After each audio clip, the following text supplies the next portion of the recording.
চীনের হাংঝৌ শহরের ব্যস্ত সড়কে ট্রাফিক সামলাচ্ছে ৪ চাকার রোবট। দেখতে অনেকটা রোবোকপের মতো হলেও এই রোবটের নেই অস্ত্র কিংবা কাউকে গ্রেফতারের ক্ষমতা। ক্যামেরা, রাডার ও কৃত্রিম বুদ্ধিমত্তার সাহায্যে ট্রাফিক আইন ভঙ্গ শনাক্ত করে পথচারী ও চালকদের সতর্ক করছে এটি।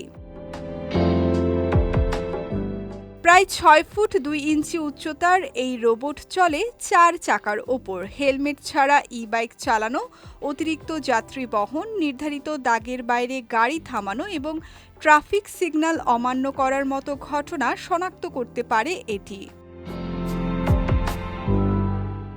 আইনভঙ্গ শনাক্ত হলে যান্ত্রিক কণ্ঠে চালককে সতর্ক করে রোবটটি।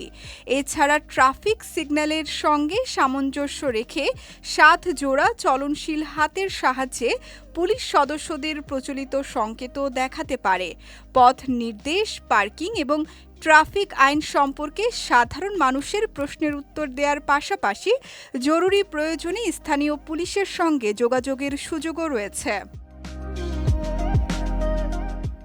রোবট নির্মাতা প্রতিষ্ঠান সুপকনের দাবি, গত মে মাস থেকে হাংঝৌতে মোতায়েন করা ১৫টি রোবট এখন পর্যন্ত ১,৭০,০০০-এর বেশি সতর্কবার্তা দিয়েছে।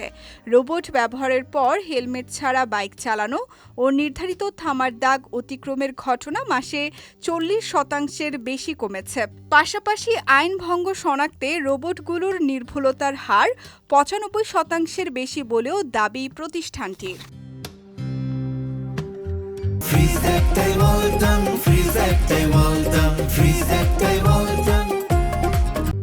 সকাল ৭টা থেকে সন্ধ্যা ৬টা পর্যন্ত নির্ধারিত এলাকায় স্বয়ংক্রিয়ভাবে কাজ করতে পারে এসব রোবট। কেন্দ্রীয় প্ল্যাটফর্মের মাধ্যমে ট্রাফিক পুলিশ এগুলোর কার্যক্রম পর্যবেক্ষণ ও নিয়ন্ত্রণ করে। তবে তীব্র রোদ, বৃষ্টি এবং অতিরিক্ত গরম বা ঠান্ডায় ক্যামেরা ও রাডারের কার্যকারিতা কমে যাওয়ার মতো সীমাবদ্ধতাও রয়েছে।